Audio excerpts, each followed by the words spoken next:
When I was in seminary, a military chaplain came to talk to our class and told us stories about what they did. I had an uncle who served in Vietnam and had a Purple Heart, and both my granddaddies served in World War II.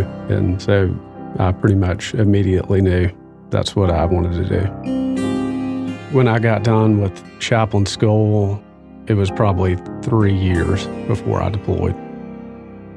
I joined the National Guard in 2010. I'm the wing chaplain of the 172nd Airlift Wing in Flowood, Mississippi.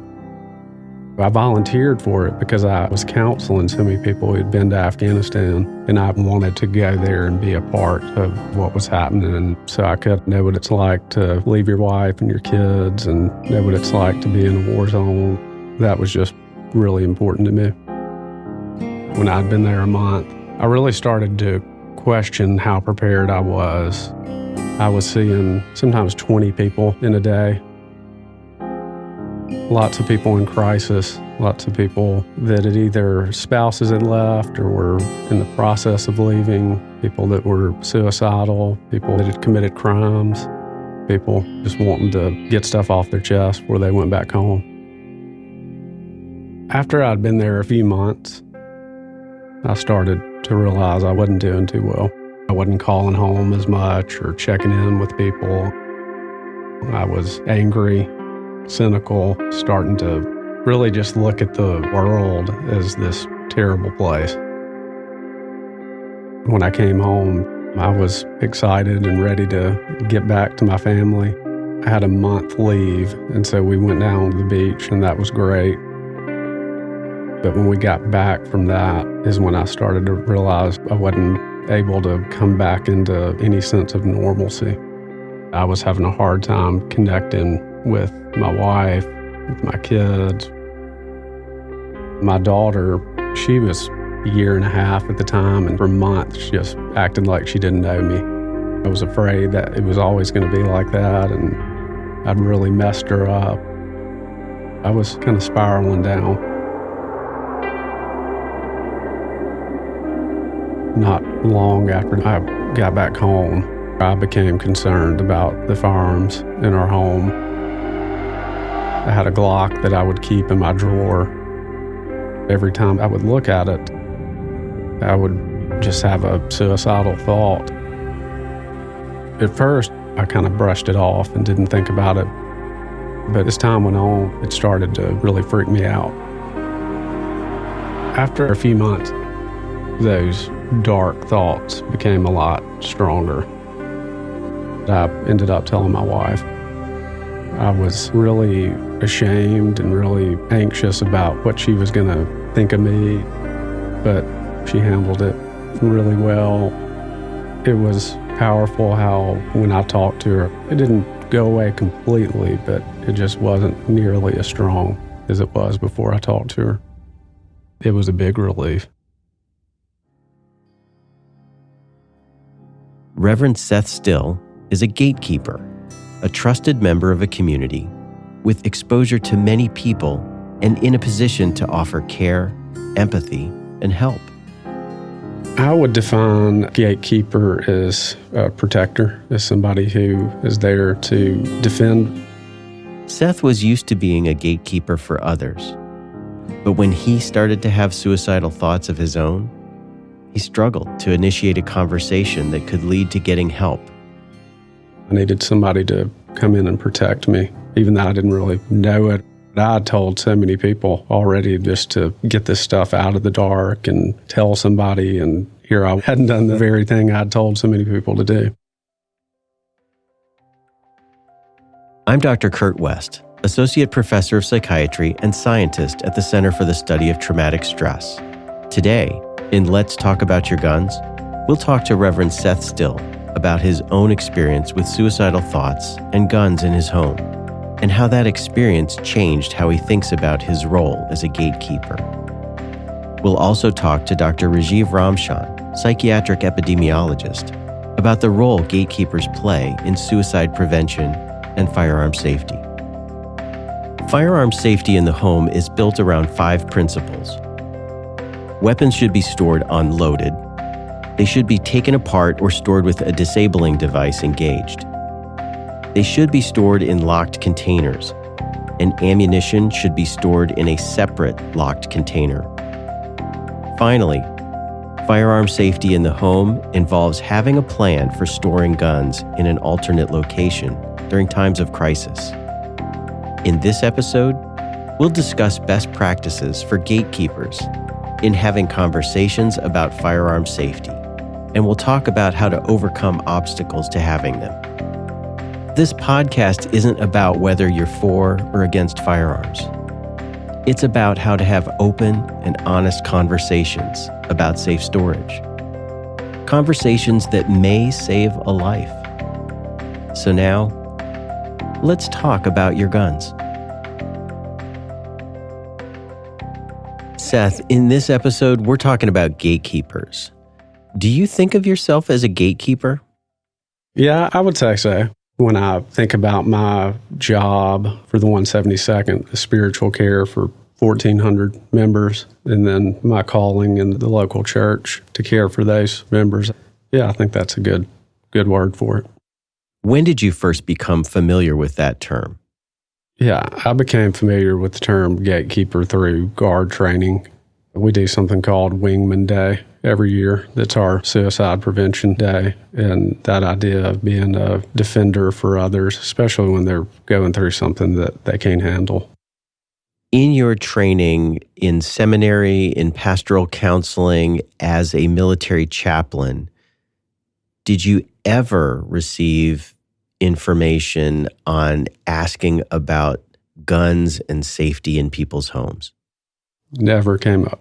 I'd known a couple of people who had killed themselves with a gun, but still had never even thought about not having guns in the home. Why do you think that was? That was the culture I grew up in.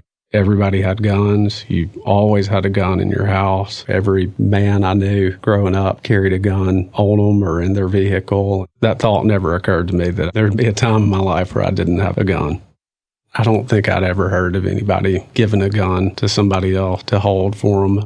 Looking back, I remember feeling, a lot of shame around that of like, oh, I'm too weak to even have my own gun in my home. But now looking back at it and all the conversations I've had with people since, it seems like that is the most normal thing to do. If you're struggling with something, hey, take this for me and let them handle it. So when you were in crisis, you shared those thoughts with your wife. How did she react?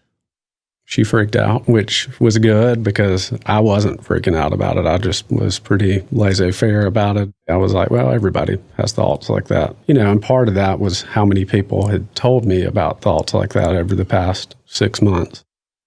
In this case, your wife had that conversation with you. But if it was someone else who had initiated that conversation, do you think you would have listened? I think I would have listened to them if I knew that they were really concerned for me and that it was about their care for me and not just, a political viewpoint or this is right or this is wrong. Trust had a lot to do with why I was open to what she had to say because I knew she wasn't attacking me.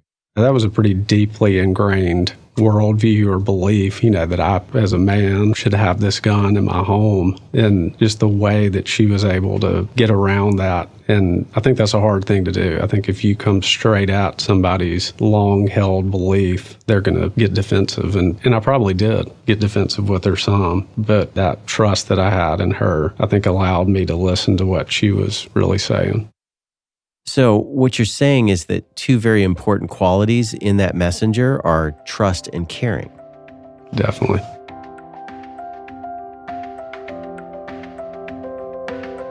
Dr. Rajiv Ramshan studies the role of gatekeepers in suicide prevention. He believes that confidentiality and trust is a crucial part of their success. Trust is so important because you're confiding in this individual a very intense thought that you have, that you're thinking about harming yourself, that you're thinking about ending your life. You're providing this information. If somebody's asking me about this and I want to answer truthfully, I have to trust that they are going to treat that information as almost sacred. So I do believe that trust is perhaps the most important thing. Somebody needs to know that they'll trust an individual. The concept of a gatekeeper might be new for some listeners. Can you give me some specific examples of types of jobs where somebody could consider themselves a gatekeeper? There are these people who occupy positions of real importance within their communities. And I use that term communities very broadly. It could be a geographic community. It could be a socially defined community. It could be a community on social media that's very geographically dispersed. There are gatekeepers within each of those.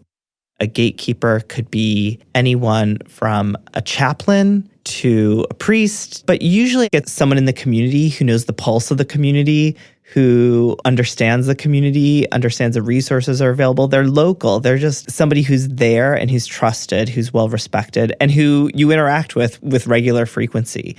But I also think sometimes a gatekeeper could be somebody who's in your community, but maybe a little bit removed from your community. So, for example, a bartender doesn't necessarily interact with your friends or is part of your social circle. And that might be where the trust comes in because they're not part of that network. So you might feel a little bit more comfortable disclosing something to them because they're not part of your network.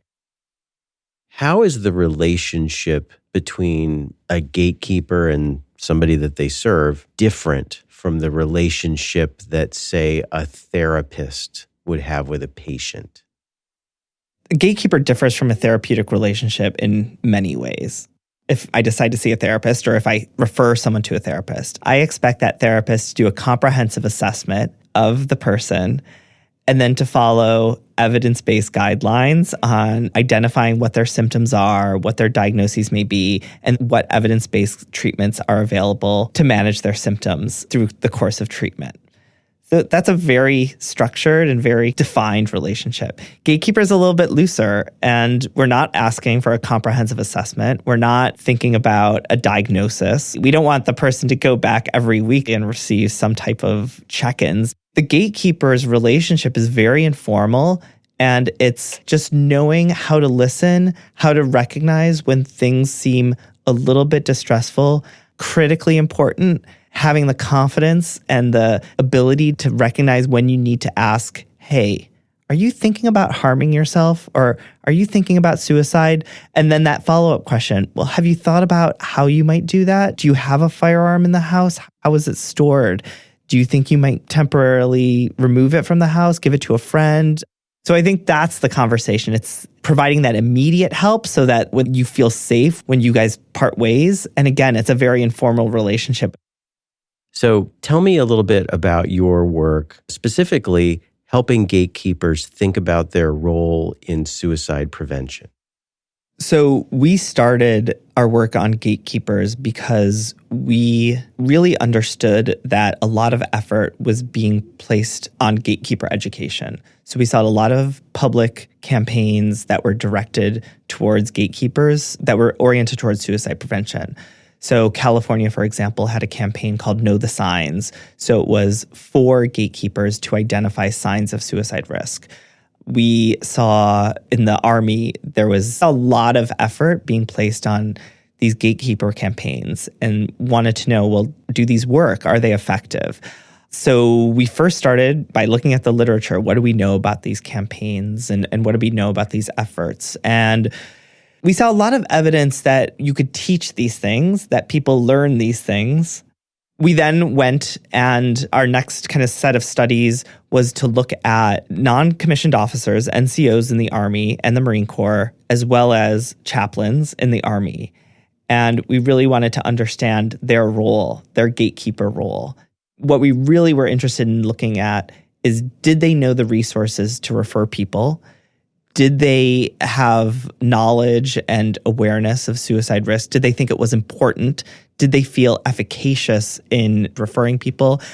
And did they ever express any reluctancy to do these things? And we actually had some really interesting findings that they felt very capable of doing these things, but they also felt reluctant to do them. So we had to untangle, how could you be both comfortable, confident in doing something, but also reluctant about doing it? And I realize this is probably speculation, but what could you imagine being the barriers to gatekeepers talking with the people that they interact with? I think the number one barrier for a gatekeeper talking about guns and safety is talking about guns and safety. For whatever reason, our culture, we've created a world in which that question, do you have access to a firearm and how is it stored, has become so wrought with emotion and politicized, and the sense that this is an infringement on someone's rights to even ask that type of question is so pervasive that that's the biggest hindrance currently right now. That question has become so loaded that people are really afraid to ask it. Is there a way in your mind that we can overcome that barrier? Podcasts like this, opening up the discussion, elevating the importance of talking about it is one step.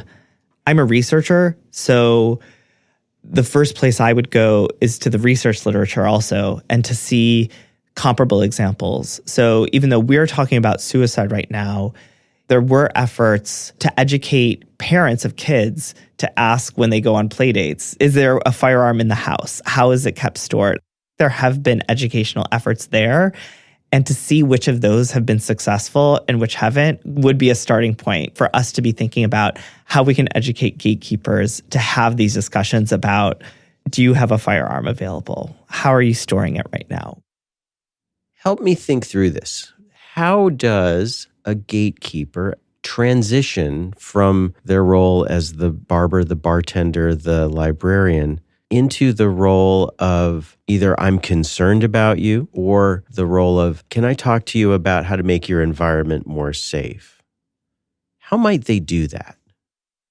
I don't know if it's a transition to a role, but rather integrating those practices into what they're already doing. In some cases, they're probably already doing that. So the bartender might be doing that by saying, hey, you've had too much to drink. Let's call you a cab. That's intervening. That's kind of gatekeeping in a different way.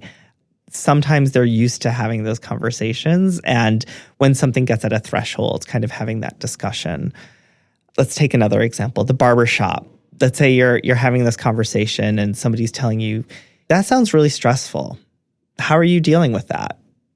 How are you making sure you're staying safe? What are you doing with your guns? Why don't we just integrate all these questions in part of our normal kind of dialogue? It might be awkward to go that deep with somebody, especially if you don't feel that you're obligated to. I think a lot of people are willing to do it. A lot of people can be equipped to do it. A lot of people, if they just had the resources, would be really good at it, but it's not obligatory. It's obligatory for a social worker, a psychiatrist, and a psychologist to know how to respond to somebody when they say that they're thinking about ending their lives or thinking about suicide. We could say that that's kind of a requirement for the job. Clergy, maybe we could say you should have something in place. You should be trained. You should know what to do. When we start talking about some of these other gatekeepers, it's not obligatory or a requirement.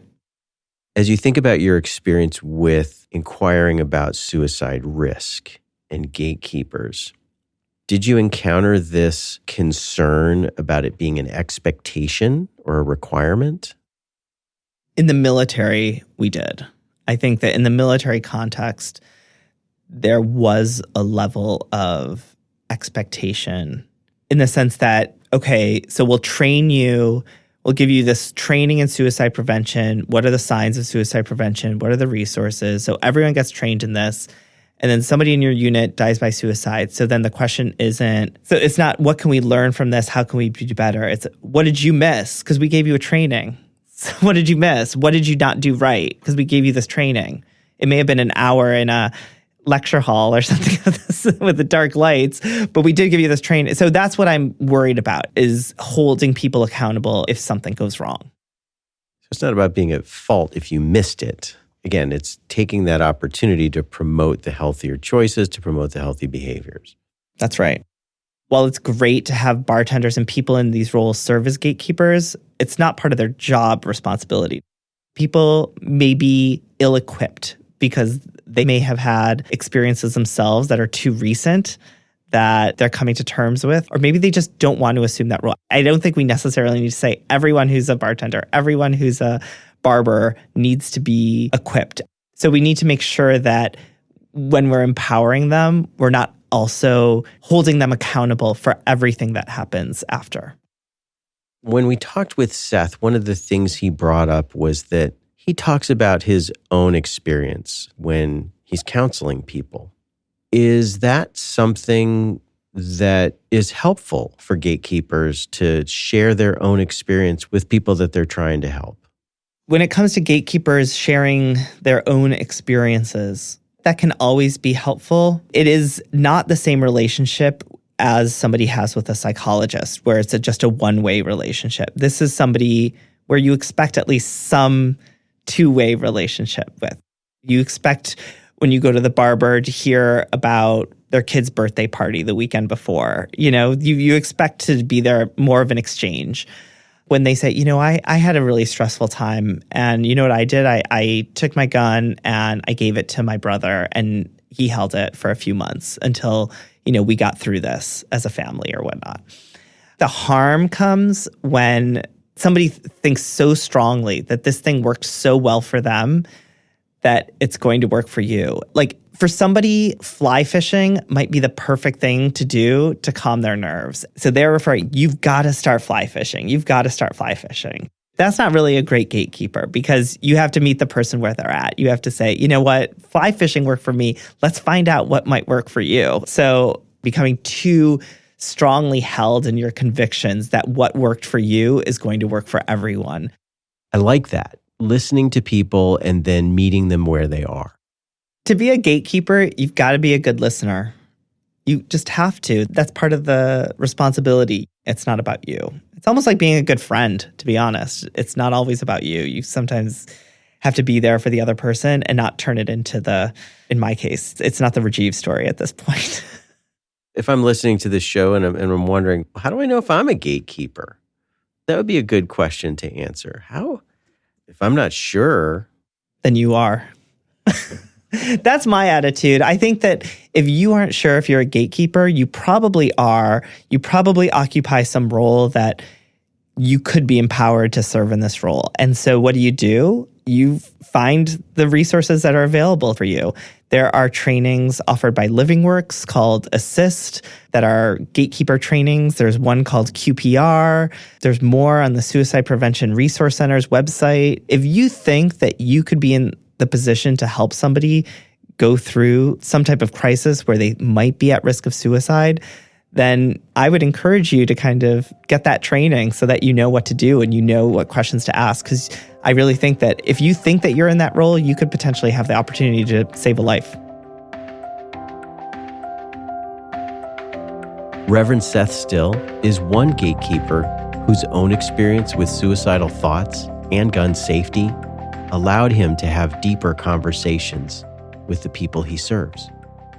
I think I'm just a lot more aware now of what people are trying to hide or ashamed to talk about. It doesn't have to be that they've told me they're having suicidal ideations or anything like that, but if they're going through a really difficult time, I'll ask them about their guns and just tell them my own story and ask them if that's ever a thought to them. I usually tell people to either lock them or store a clip in the gun separately, just to say, hey, it helped me a lot just to be out of sight, out of mind. And how do people respond to that?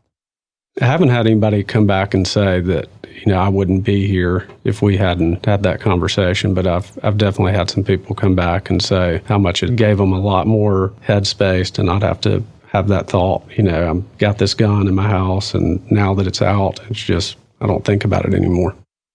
Do you have words of wisdom for other gatekeepers that might be dealing with somebody in crisis? Words of wisdom for other gatekeepers when it comes to guns, I would say to have the conversation. I know where I live in our culture in Mississippi, that is not something that is on the table, and I would like for it to be. I think it needs to be. I've seen way too many accidents and too many people who have gone ahead and committed suicide that I think could have been stopped if they didn't have that easy access to guns. So, yeah, having the conversation is really important. I would also say, as far as words of wisdom on being a gatekeeper, telling your own story and not being afraid that you're going to look weak or vulnerable. I think that has helped more people, me being able to share my story of what happened. And so I would encourage people to do that.